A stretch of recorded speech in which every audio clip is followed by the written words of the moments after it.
New update. AITAH for exposing my aunt's affair with my counsin's boyfriend and tearing the family apart. Recently, I discovered my cousin's, Bianca's boyfriend, kissed my aunt Kami. I took a picture to show Bianca. She confronted them in tears, and now some of my family think I overstepped by telling her the truth. Original post. I, 19F, am diagnosed with ASPD. Don't worry, I am not a danger to myself or anyone else. And I need opinions of people who can feel empathy to know if I was wrong. Yesterday night, it was my cousin Bianca, 21F, birthday. We were all invited to her house. She still lives with her parents, and we have a big family. My family arrived first, and a while later, my aunt, who is just divorced, Kami, 46F, arrived, and when she hugged Bianca's boyfriend, Vincent, 21M, I thought they seemed pretty close. After we sang happy birthday and cut the cake, Kami asked me to take pictures with her unlocked phone, as I don't like to be in photos. As I was taking them, I saw a notification from someone called Vincent and accidentally, more or less, opened it. It said, "I can't wait till the party is over." It was him. I knew his profile picture. Not even 10 minutes later, Kami asked Vincent to help her bring her gift to Bianca from the car. It was an electric guitar. Curious, I followed them into the backyard, and under the little light of the car, saw them kissing.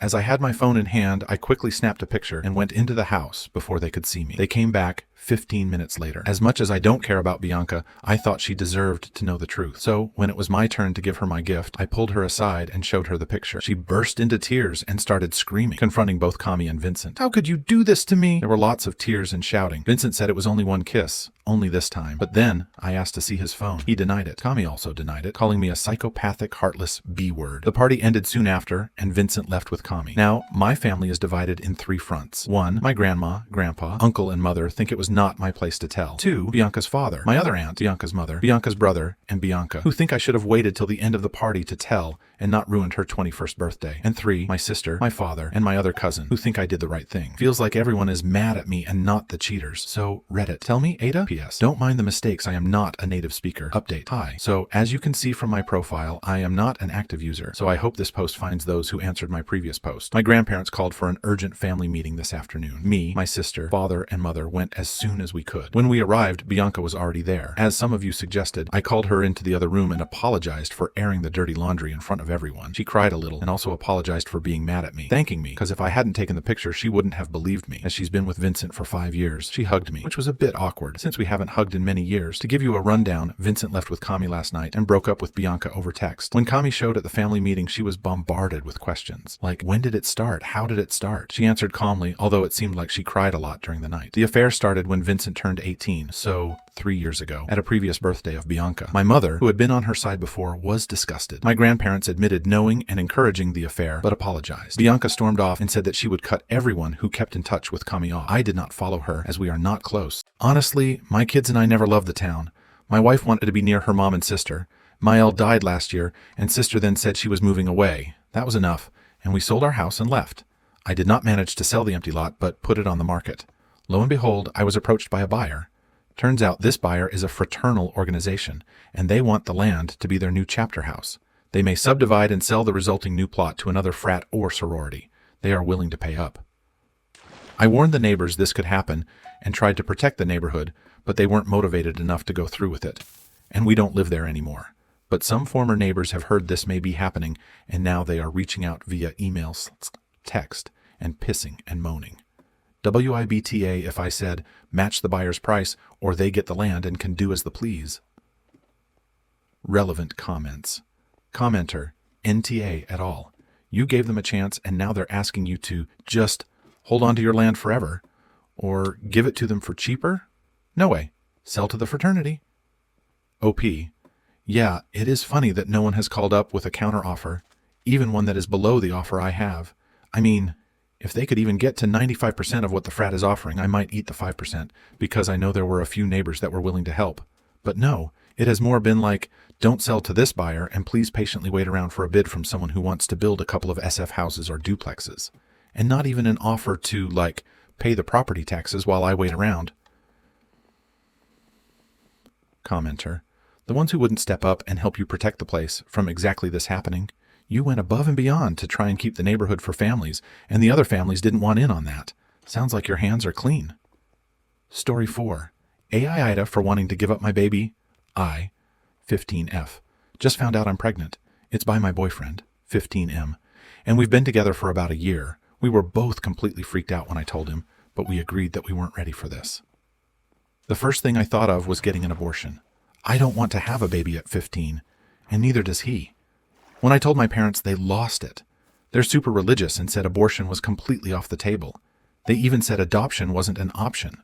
They want me to keep the baby, no matter what. My mom said I needed to take responsibility for what I did. And my dad told me I'd have to drop out of school to be a full-time mom. They didn't even ask me how I felt about it. Then, they went behind my back and called my boyfriend's parents. Now his parents are making him keep the baby too. They told him he has to man up and take care of it, which means he'll have to quit sports and get a part-time job to help out. We both feel like our lives are being ripped away from us, and there's nothing we can do about it. My boyfriend and I are terrified. We're kids ourselves. We don't know how to be parents. Since all this happened, I've been really depressed. I don't want this baby, and I feel like my parents don't care at all about what I want. They keep telling me that I'll love the baby once it's born, but I don't feel that way. I feel trapped. My boyfriend says he'll stay and help, but he's just as scared as I am. His parents are being just as forceful as mine, making him feel like he doesn't have a choice either. I feel like my parents are forcing me into something I'm not ready for, and I'm just sinking deeper into depression. I just want to give the baby up for adoption or get an abortion, but they won't listen to me. AITAH for wanting to give up the baby when our parents are forcing us to keep it. Thank you for sticking around until the end. If you liked our videos, please remember to like, share, and subscribe to keep up with our latest content. Have a wonderful day. I forgot to mention in my previous post, but Kami is not just my aunt. She's my godmother, which is a very important title where I live, like a second mother. As she was leaving, the family had decided to cast her out. She asked if she could talk to me. Curious, I went. She told me she was sorry, and I said I was not the one she should apologize to. I said she was preying on Vincent, but she vehemently denied, saying she never had eyes for him before he was 18. Yeah, right, I said.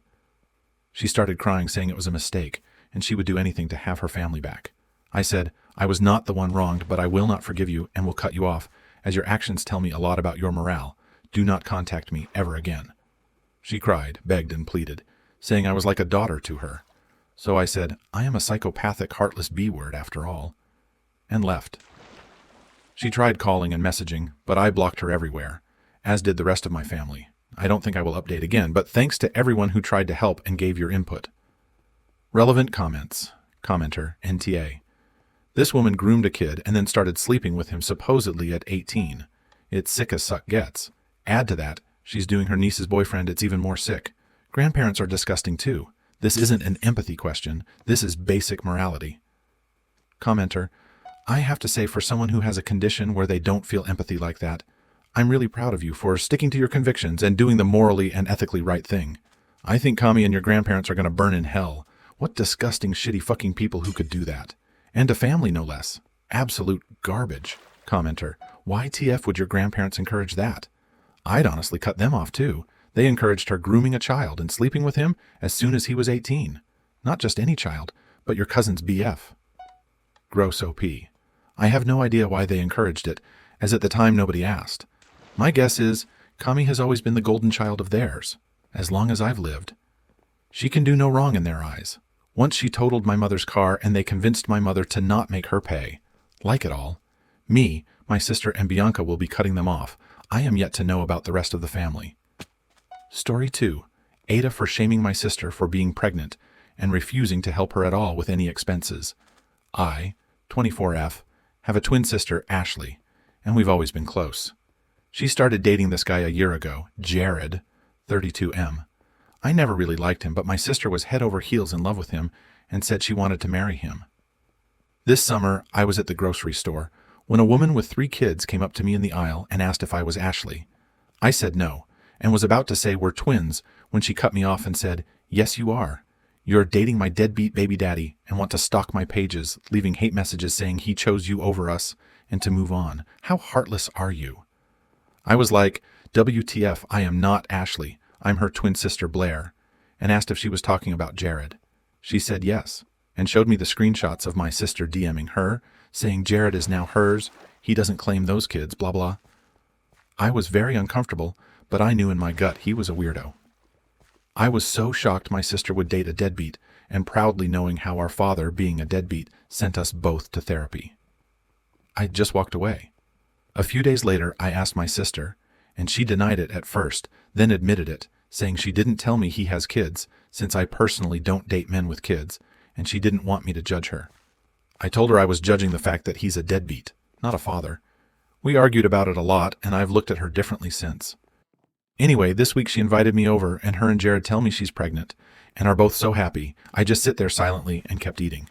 She asked why I was acting like a bitch, and why aren't I happy to be an aunt, and I said because of, and gestures towards Jared. He got mad and said, "What's your problem with me?"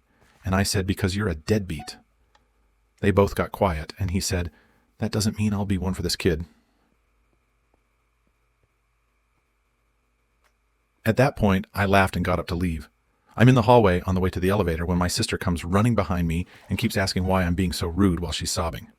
I told her that she should be ashamed to be pregnant by a guy that abandoned his other kids, knowing that happened to us, and that she's disgusting and a loser, and he's going to leave her, like he did his ex. She said I don't know the full story, and she can't believe I would be not supportive in this time of her life, and the baby has half my DNA too. I felt bad and said I would try to be there for her, but she'll realize what a mistake she made. Then I left. Now she's texting me saying she wants to come back and apologize to Jared, and I refused, and she said that she doesn't want to speak to me if I don't apologize to them. AITAH. Relevant comments. Commenter: when did your sister ask you to help with her expenses? That's the question in your title, but there isn't anything about it in the post. OP: I tried to keep it under 3K characters, but her and Jared live with 2 other roommates, and she pays the bills since he has to pay child support. When she texted me to apologize, she asked me if I could help plan the gender reveal and baby shower with her and pay for half, since it's my niece-nephew, and I said no, but I would attend. Commenter: $10 he pays little to no child support and is lying to her. Your sister is no better than her deadbeat baby daddy, harassing a poor woman with 2 kids. Commenter: NTA. Some people have to learn hard lessons on their own. You did what you could. Now she has to live with the consequences. I get that by being a twin, it might be harder to stand by and watch. However, you gave her the proverbial kick in the butt. It's all on her now. Who knows, we may all be surprised by the outcome, but be prepared when she starts her apology tour. Story 3. AITAH for selling land to a fraternity after failing to organize neighbors to take measure to prevent studentification of our neighborhood. Burner as former neighbors follow Maine. A few years back, I and my family moved to a college town. We were warned by people we knew who had lived there that we needed to be careful to pick a neighborhood that was not likely to be studentified. The college in town has gone through periodic expansions in enrollment, but has never seemed interested in using its own land or resources to build sufficient student housing. The result was that student housing developers would come into a neighborhoods accessible to campus and engage in blockbusting, like lowball the saddest house on the street, submit plans to build student housing, and then the realtors swarm in, scaring the other owners that the street is going to be the next frat row. And the fact is that students and families do have problems mixing as neighbors. This was enough of a problem that the local zoning for some neighborhoods that would have otherwise been vulnerable had some restrictions that would make student housing impractical, but leave things otherwise unrestricted, largely limits on number of unrelated individuals living in a housing unit. A year after moving in, we learned the city was doing a zoning overhaul, much needed. But as part of the simplification, the university's persuasion managed to sneak in a provision getting rid of these limits. When we learned of this, we figured maybe we could agree with our nearest neighbors to put in covenants, reciprocal easements, that had same provisions being stripped out of zoning. I was also most worried about vacant land. There was one large parcel a block away, and I managed to buy it before the zoning change went through, so it was still relatively cheap. To sweeten the deal for neighbors I was asking to sign covenants, I offered to keep the parcel vacant forever. Unfortunately, I could not get a critical mass of people to agree, largely because many work for the college and seemed afraid of blowback if the school found out.